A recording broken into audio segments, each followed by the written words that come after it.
how Moses writes the creation story, we think that whoever writes that story was watching. Somehow that's the vision we all have, but he's being inspired to write something that had happened long, long, long ago, and he's writing for a culture.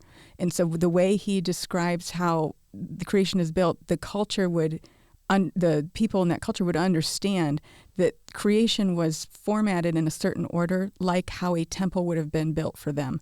And the last thing that would be put in a temple when they were building in that culture was the image that was to reflect the deity. So for God to create a world and then place the man in the garden, it's a visual thing that they could understand. I believe it happened that way, but it's also being written in a certain way in which the audience was understanding it. When you see that, you go, wow, okay, now I understand the importance of Adam being made in the image of God and that image-bearing relationship he was supposed to have, how he was supposed to testify that to that in the world. And that matters because that relationship obviously is fractured, and then Christ becomes that son, that man who will perfectly reflect God to the world and through his saints. I'm Todd, and I was naughty. I did everything wrong. I got kicked out of art school, I drank heavily, and I looked to other religions and versions of spirituality to get fulfilled. The problem was, I was in the occult and I didn't even know it. My life was a wreck, and I had to learn what it meant to have a relationship with Jesus. And I'm Laura. I was super nice. I did everything right. I got saved young, went to Moody Bible Institute, got married, and followed the Christian rules to having a good life. The problem was that formula didn't work. I had to change how I related with Jesus. At the end of the day, what I learned is the very simple truth. Jesus is the answer, and the only one that will ever actually fulfill you. Naughty versus nice. And welcome back to Naughty versus Nice. I'm Todd. And I'm Kelly. I jumped in. Okay. And I'm Laura, and obviously the most calm one here tonight. Still a humble brag. Apparently. I know, little miss, I don't have ADHD like those two. Pretty much. I've got everything else wrong with me. That's funny because Kelly took a Benadryl earlier. You figure she'd be sleepy or something. No kidding. Yeah. So we've been talking about different lenses, different frameworks by which you can look at Scripture. And in the last episode, we talked about the concept of shadows and types, or typology framework, or there are a bunch of different words to kind of describe it. But the overall idea is that it's not just that things actually physically happened in the Old Testament, real people, real events, real history, but that as only God can do, there's this additional layer where there are these, within the concepts of the people and the stories themselves, we keep seeing these prefigurements of Jesus over and over again. They show up like symbolically almost, and we covered a few of the topics of that, but I think we're just going to hit a few more and just to show this is a very, very rich, real thing that exists within the Bible itself. Absolutely. I'm sorry. Anyway, so through some of our different Bible studies and discussions and whatnot, we have talked about different stories and how they are a shadow and type of Christ and what was to come and the redemption and all of this stuff. And just a lot of ways that I hadn't heard before, and I found them interesting. So I thought we'd talk about some of the examples since we just did the episode describing what the types and shadows are, what it means, and how to look for them and whatnot. So the one that really struck home with me, Laura, was Samson. Can you? Well, first, I would just like to, a little funny side story. We did this, I went through Hebrews 11 for a Bible study, and I had everything broken down as how these people had expressed faith and not in the ways we've heard in Sunday school. And I was going through it, and Kelly's like, how about you just limit us to like 2 or something like that? So she shut me down that night. I'm just saying, calmly. In my defense. No defense. As I was looking and counting, you had 43 examples, and we were like 22 in. It's like, I think we get it. I don't think we made it to 22. Probably that's best. Dude, it's like Kelly's mom. It's like every single time we sit down and do like a big family dinner, she's got enough food to feed an army, you know, and it's like, no, you probably should have stopped like 2 boxes of spaghetti ago or something like that. I would like to see that the word is a little bit more serious. My mother is a very serious person. No, she's not. I couldn't even say it with Does she listen to this? Sometimes. Really? Yeah. Oh, She's geez. sporadic. Yeah. My dad is still like, what's a podcast? I know. Yeah. That's where we're at, my family. Yeah. Like, "And do you make money at this? The internet, that thing's still around. What's going on? The All right, couple back to Samson. Okay, a couple verses that kind of lead up to some of the ideas in Hebrews 11 is all these died in faith. This is 11:13. All these died in faith without receiving the promises, but having seen them and having welcomed them from a distance and having confessed that they were strangers and exiles on the earth. For by those who say such things make it clear that they are seeking a country of their own. And I think people read this and go, it's heaven. They're looking to heaven. No, they're looking to the Messiah. The Messiah? They are looking towards the messianic period of time in whatever version they could see of it. There's a little bit there, right? So when people teach through Hebrews 11, they're like, and then Sarah, she was faithful because she, believed God, and we just need to believe God for impossible things. And yeah, kind of, but there's more in it. So Samson is one that I've read, and I've thought, really, why did you put Samson in there? And I don't have the story in front of me, but he goes through different seasons or different episodes in his story where he's basically either gluttonous, just a jerkhole, he's violent, he's prideful, and then he gets, captured. And at the very end, they've taken his eyes out, and he's like, and each time that he's done this mighty huge... They took his eyes out? Yeah. Oh, they blinded him, yeah. I didn't know They that. dug his eyes out, yeah. Right, cut him right out of his head. And he's imprisoned, and there's been every time he's done something really like Superman. He said, and he's called in the spirit. It says the Spirit of God enabled him to do it. So there's a testimony there, I guess. The last thing he does is he says, I think there's a little bit of remorse at the end, but he's like, just this one last time, let me pull down this whole temple upon myself. And that's his story, folks. That's it. And of course, he's my middle son's favorite character just because he's dark and makes no sense. Both of them, Samson and my middle son. But I think that's like when you read that one, you're like, wait a second, this guy's like a super jerk the entire time. Like, there's no good qualities about this dude until literally the very, very end. Well, apparently he had good hair. Apparently. I can be empathetic with that. See? Now There you you've go. got a connection with him. It's I know, serious. right? And most people don't know I have luscious locks. It's like touching 30 chinchillas all at once. It's incredibly soft. I've never known someone so proud of their own hair. Oh, it's ridiculous. It's like I'm like. Would you like to do a commercial for your hair products? No, or I'm like nothing? this Okay. weird, like slightly chubby Fabio. It's like this whole thing is going on. You know what I mean? I just never been hit in the face by a Flabio. bird. Yeah, I'm Flabio. You just call me Flabio. That's actually very funny. Oh my gosh. You're welcome. Okay. Bringing it back to the word. Just saying, guys, calm down. It's like, first of all, you're talking about food. Now you're talking about Flabio and how he got that way. All of this to say, I have my notes in front of me, so I would put the verse down with the biblical figure's name, and then I would write my thing after. So the author had said, "What more shall I say? For time will fail me if I tell of," and he goes through Gideon, Barak, and he says Samson. And so next to it I had written, Samson believed God would empower him to awaken the nation against its oppressors. To do so, he mimicked Christ in that he was subject to pain, imprisonment, and suffering before bringing down the building upon himself, one man dying sacrificially to awaken a nation to God. So it has to be understood culturally, he is a judge. And so judges were not judges like we know of now. They were warriors. And so they were to raise up the nation against their oppressors and kind of fight that position. And nobody wanted to do it. They were, I think it was the Philistines. And the nation was like, we're actually okay embracing this. And his official role was to get them to fight for the Philistines, to rise up. And nothing he was doing was working, but that bringing the temple down upon himself, that's what awakened the nation, and they began to respond. So he is a prefigurement. He has obviously that moment of faith, but he's a prefigurement of Christ in that he is this one man under suffering who willfully brings destruction upon his own personhood in order to awaken a nation into a new reality. That's Christ.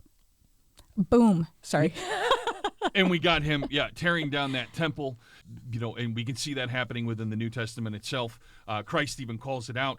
I would even go kind of more the occult angle on some of this stuff. I don't think it's a coincidence that he puts his hands on two pillars or two columns. These two columns are the columns that support this temple. This temple is basically an occult temple. It's not a godly one. And so you have this situation where this Christ-like figure comes in, pushes Jachin and Boaz, which would be this occult two-temple concept, the two pillars of the light and the dark within the positive and the negative, and tearing it down. And we see that, Christ literally is going to do that with the sword from his mouth in Revelation. He's going to come out and he's going to wipe out all of this evil, and it will all be finally done and finally concluded. And we got this prefigurement in Samson where he actually does it. Now, it kills him in the process, but the idea of tearing down these two symbolic things of this occult system and doing it in this last desperate act that actually wakes up the people of what's going on, I think that we can make that association as well. Who else did you have on the list, Kelly? Good job. Thank you. Boys and girls, ladies and gentlemen. Let's talk about your favorite Broadway play. Oh, I do. I'm going to see it for my birthday. With the boys. Joseph and the Technicolor Dreamcoat. Oh, Yes. I thought you were going to say Phantom of the Opera. And I was like, what does that have to do with anything? No, that's your favorite. I love that thing, man. I know.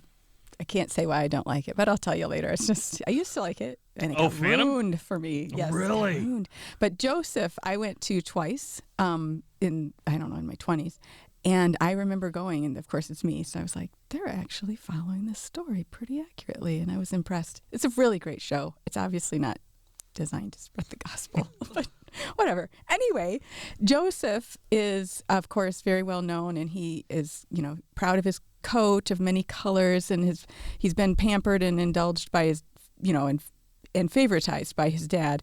And the 12 brothers rise up, and they betray him and sell him in, and he is persecuted and suffers under foreign nations, foreign judgment.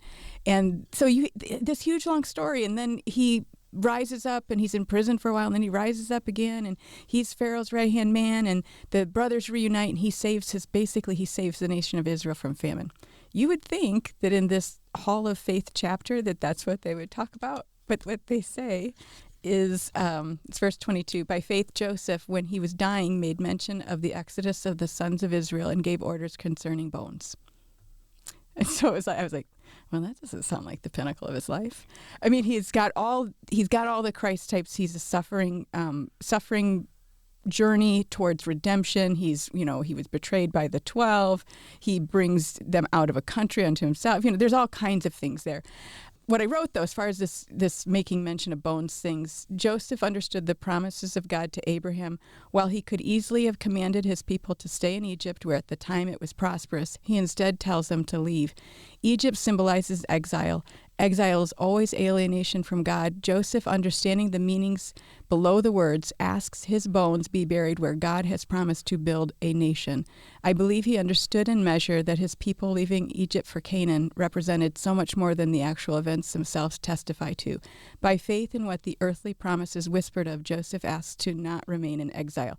So what he did, I believe he had his father Jacob Egyptified the same way, but he did not have himself buried in the typical way that you would as a Jewish person.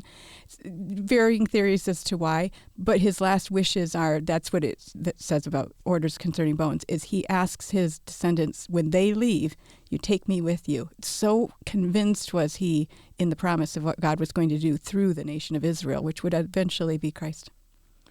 Additional layers, you have this servant for the people in the foreign land, the idea that he, by serving them, helps them to prosper as well, the Gentile nation, so to speak. So the idea of the prefigurement of Christ is not just for the Jewish or Israeli people, but for the world. And at the time, Egypt would have definitely historically represented the world. I mean, the vastness of its empire is incredible, and its influence is incredible. Still so much to this day.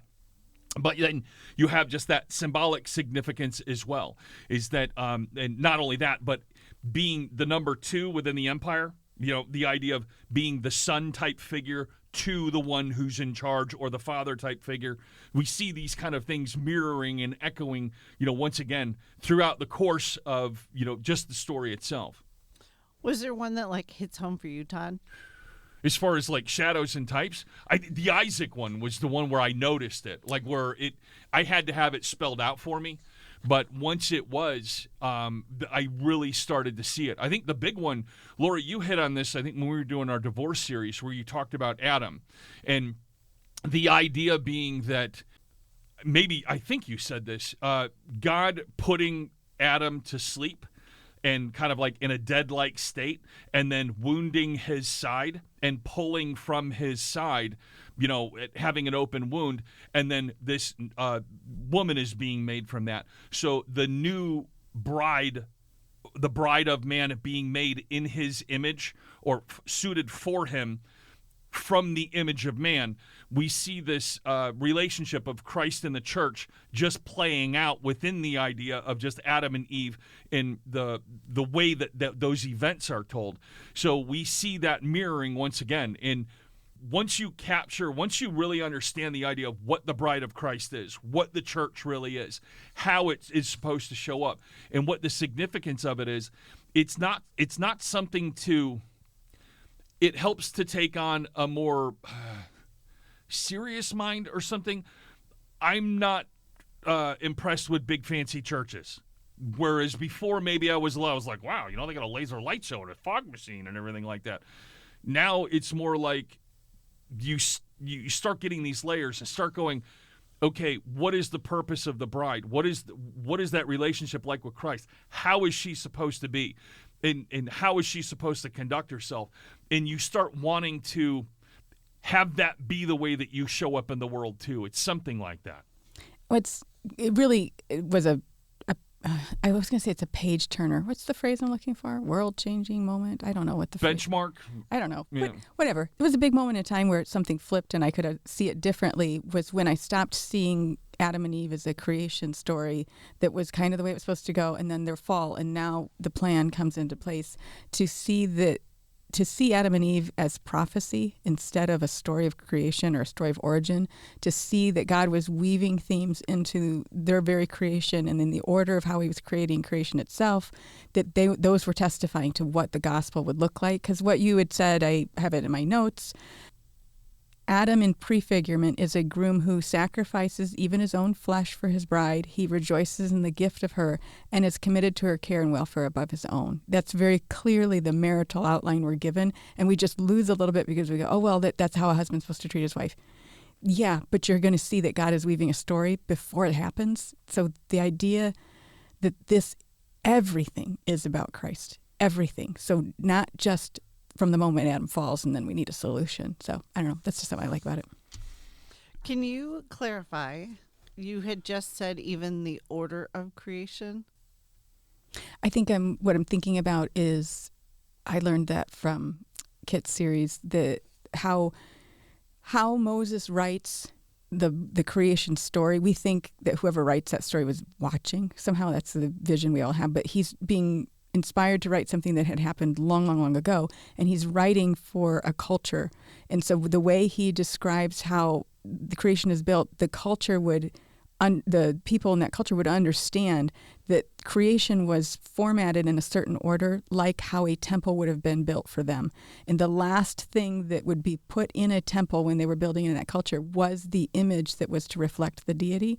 So for God to create a world and then place the man in the garden, it's a visual thing that they could understand. I believe it happened that way, but it's also being written in a certain way in which the audience was understanding it.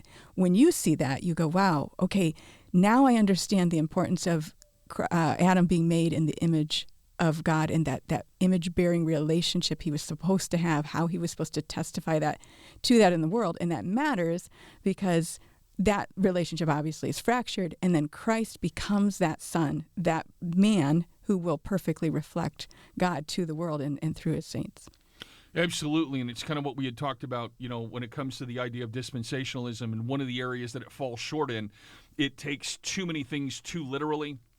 Yes, I do believe that creation is a literal event. There was an Adam, there was an Eve, and all that. But there's also a symbolic or shadow and type significance of what's going on. There's a spiritual truths that are also being revealed. And if you only go for the spiritual, then there's no physical connection to anything that's going on there. And it's, maybe we could have come from monkeys, whatever. The story is what matters, right? No. And if you only go literal, then you're attempting to take what was written, which is poetry. It's a poetic, it's like a song. It's a poetry. It doesn't matter that there was no light, but then there was light on the third day, but how are the plants growing without the light? That's not the point. That's not the issue. The issue is kind of like what you were talking about. It would be culturally understood the same way when whoever your favorite songwriter is writes a song, it's not like the dog was really talking in the song. It's more of a symbolic kind of thing, or whatever the analogy. It's both. It's yes and then it's also probably 2 or 3 other layers deep that maybe I'm not even aware of at this time. It's all of those things. When we understand that Scripture is written for the complete man, because Christ did his work, it's all complete. There's nothing left undone by him, so to speak, in what his mission was to usher in the kingdom of God.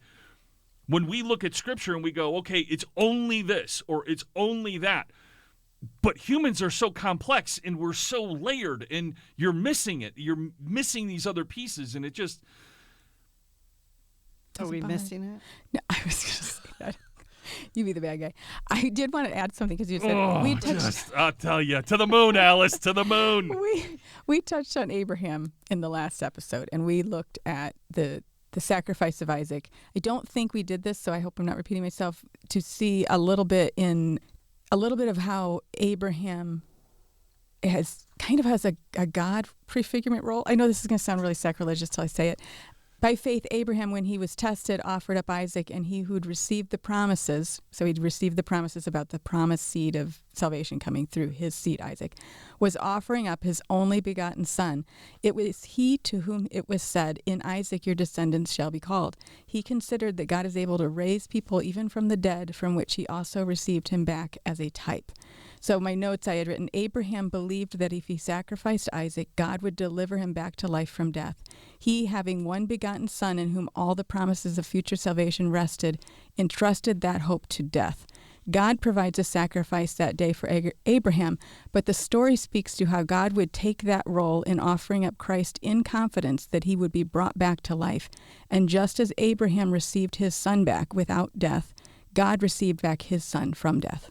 So there's just another layer. I realize it kind of sounds weird to say Abraham was playing God's role, but there's these ideas there that just kind of keep coming out as you look at them and as you look for them.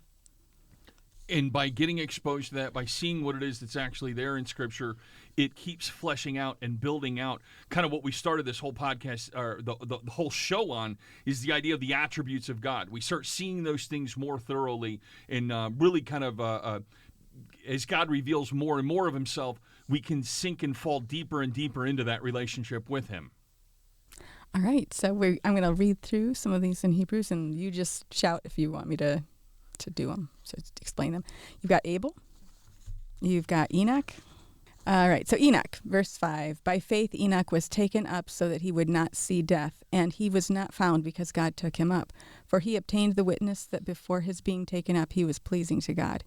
Like Enoch, Christ was a righteous man who God rescues from death because the offering of his life was pleasing to God. What comes to mind is you look for him, but he is not here. He is risen. So it's the idea of a life that had been lived in pleasing to God, is how Enoch's described, is like how Christ was, and in that same way he's taken up in bodily form. He's raised from the dead. Died without bodily. I'm trying to think of a way to say that. It's the best I got. That answer your question? Sure. Did you come up with anything else? I thought there was some in there with the women folk, Mary and Sarah. There is with, it's something I think we talked about. I don't think I have it in my notes. The idea that both of, well, not Mary, but for Sarah to be barren is the idea that the seed that was going to be salvation for the whole world was going to come from a dead womb. It's a repeating theme in Scripture that life comes from death. So that's something, to look for. When 11 and 12 of chapter 11 of Hebrews, by faith, even Sarah herself received ability to conceive even beyond the proper time of life, since she considered him faithful who had promised. Therefore there was born even of one man, and him as good as dead at that, as many descendants as the stars of the heaven in the number, and innumerable as the sand which is by the seashore. So just reiterating that Abraham was also too old to conceive. And so this is this great miracle. What I had wrote in my notes was Sarah, having heard the promise made to Abraham about a son who would bear the seed, by Abraham received that promise by the pre-incarnate Christ, believed she would conceive. A woman, so this is where you can kind of see it show up again in the New Testament with Mary. A woman conceiving a son by miraculous means, by the bearing of that son, many nations would become descendants of faith. So was that the one you're thinking of? I'm not hitting it with Kelly tonight. She is not. I'm striking out. It's the Benadryl. Okay. It's not a lot going on inside my head tonight. Todd, do you have any that hit you? It's a stretch, but one of the things that I've done where I've kind of looked back at some of the stories and kind of what I was talking about in the last episode where you possibly, look, like I said before, there's the obvious ones, the ones that are definitely there, and you can make a study of this. There are some things that I've kind of thought about, and I'm like, well, is it really there? Probably not, but I don't know. I entertain it. But I wouldn't hang my hat on it. And one of those things would be David and Goliath, and the idea of he's this giant, and whether it's literal as well as symbolic. You know, it goes back to the Genesis 6 stuff, as well as moves forward in the idea of what this occult empire, the idea of the nemesis of man and how it shows up on the earth in this occult system. It is a structure, it's an organization, it has many players in it, but it's this behemoth, you know, that goes and moves and operates. It's intimidating, it taunts and shouts, and you have this tiny, skinny little, shepherd, and what does he end up doing? Well, he takes his rock and he hits it on the forehead between the eyes, where the whore of Babylon has the name of all of her blasphemies, and her true name is written on her forehead. The idea of hitting that and shattering that, and it being this prefigurement archetype of Christ being the rock that's thrown at Daniel's statue at the feet that cracks and destroys, once again, this Babylonian empire, this continuous system that moves down through history that Goliath, in a weird sort of way, kind of represents. He's a heretic. He's also a king, or a heretic. He's a pagan, I guess you could say. He's an occultist. He's also basically a king. And he's a giant. He comes from this original system. We'll talk about that one day. We'll do a show about where the occult actually gets its ideas and where it all kind of comes from. But we see this concept, the idea of the rock being the thing that destroys and takes down this great behemoth. And I've always seen this story too. It's just another example of these impossible feats that are going to be done by the most ridiculous means every time. Okay, you're going to march around this building 7 times and it's going to fall. It's never going to be something that, like, David cannot walk away and brag. There's nothing in him that made that happen, and he knows it because he's got no status at the time, and he just goes out with 3 little rocks. And of course they're mocking him because it looks dumb. That's over and over. It's the theme. Not that the gospel's dumb, but that it's by God's sufficiency that these things will be accomplished. No, I get what you're saying. It's because you keep seeing it again over and over again. The idea that all these guys are scared to pieces, after Christ gets crucified, and they're all huddled in this room, and then next thing you know, they're running around and saying their best buddy, he died, everybody knows it, he's alive now. Like, it doesn't even make any sense. It's like, just saying that out loud, you sound ridiculous, but they all died for it. So it's that concept, that whole idea of the greatest strength is within its most vulnerable weakness kind of thing. And as you look at these, so some of them, as I wrote that lesson of 300 examples, there's a possibility someone could look, I've said that before about ones I've read, I think that's a stretch. But there's just to have a willingness to start seeing it through that lens, I think you'll start to see things as more than just individual morality lessons, and that's how we look at the Old Testament, but to be able to see it through the eyes of the burgeoning gospel that was building, and to what degree some of these characters in the Old Testament understood what they were being promised. They didn't see what we get to see, but they did see something, and that was where their faith was. They looked forward to Christ, and we look back. And on that note, we'll go ahead and call it for today. Thank you very much for joining us. You can check us out on Instagram or Facebook at Naughty Versus Nice. Feel free to reach out to us via email at naughtyversusnice@gmail.com. Thank you very much, and we'll talk at you next time.